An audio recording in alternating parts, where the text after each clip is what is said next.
ازيكم؟ اهلا بيكم في قناه ريحانه. انا منى محمد. النهارده عملنا وصفه حلوه قوي. متخيلين طبق الحلو ده معمول من ايه؟ من الجبنه القريش. وصفه خطيره، لذيذ جدا. بس قبل ما نبدا الفيديو ده بليز اعملوا لايك وشير، وكمان اعملوا سبسكرايب للي مش عامل سبسكرايب واول مره يشوفني. بس تعالوا بقى نشوف القمر ده ازاي عملنا من الجبنه قريش جبنه كريمي بالشكل ده وجميله جدا وطعمها فظيع. وكل الناس اللي مش بتحب الجبنه القريش هتحبها وهتاكلها بالطريقه دي، لان هي كانت خطيره وطعمها مش جبنه قريش خالص. طعمها اتغير تماما عن الجبنه القريش، بقى يعني حاجه تانية كده. تمام، حاجه كريمي ولذيذه وبالاعشاب، ويعني كانت حلوه جدا. ف يلا بينا بقى نبدأ الفيديو ونشوف عملنا ازاي. يلا بينا. اول حاجة هجيب خلاط او كبة، اي حاجة، او كبة صغيرة. انا لو عندي كبة صغيرة كنت استخدمتها للوصفة دي، علشان ما الخلاط كان يعني طويل قوي على على الكمية يعني. هاخد قطعة واحدة من الجبنة القريش تكون حلوة كده. تمام، وهبتدي انزل بيها في الخلاط.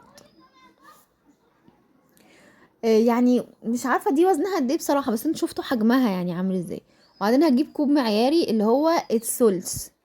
تمام، وهحطه فيه لبن، هملاه لبن. ماشي.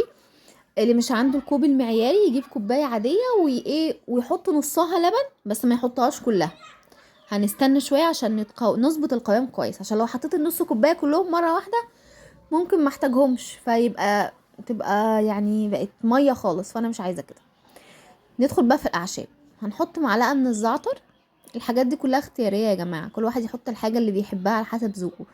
وهنحط رشه من الكمون. تمام، اللي مش عايز يحط زعتر يشيله ويحط روزماري، يشيله ويحط ريحان، يحط ان انا احط نعناع كمان. ممكن يشيله ويحط نعناع بس. ممكن كمان تعملوها بأطعم، تعملوا تحطوا عليها قشطه تبقى بالقشطه. نحط عليها جبنه رومي مبشوره تبقى بالجبنه الرومي المبشوره. بصوا، اختيارات وافكار كتير. تحط عليها بسطرمه تبقى بطعم البسطرمه.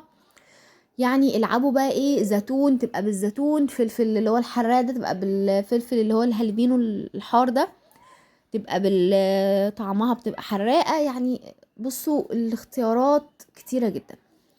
هحط بقى كل ده وهضرب في الخلاط. طيب، بصوا القوام بالنسبه لي هنا كان تقيل.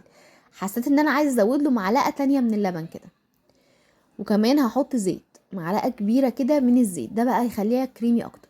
وهنزل بمعلقه اللبن الزياده اللي انا حطيتها دي. تمام، فهمتوا بقى انا بقول لكم ليه ما تحطوش النص كوبايه مره واحده؟ عشان نظبط القوام. بصوا بقى القوام بقى عامل ازاي، كريمي وناعم وفظيع فظيع فظيع فظيع، وطعمها رهيب، بجد رهيب. على فكره نقدر كمان نستخدمها كصوص للسندوتشات. يعني عاملين مثلا شاورما، عاملين برجر، نقدر نحطها كصوص بدل المايونيز يعني.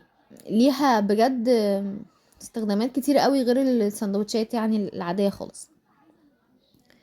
وانزل. بصوا بقى، بصوا القوام عامل ازاي، بصوا الحلاوة والجمال. بصوا، فظيعة بجد، خطيرة.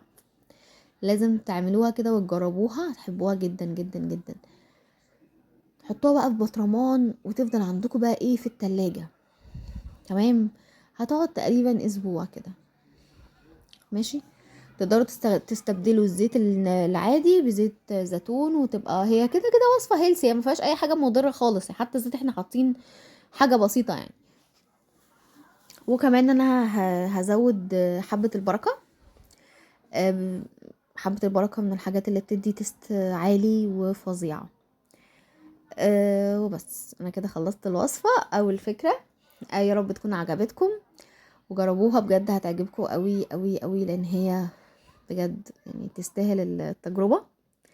ممكن تسيبوها انا سبتها في الطبق ده زي ما هو، بس غطيتها بالستريتش راب وبس. اشوفكم على خير الفيديو الجاي. باي باي.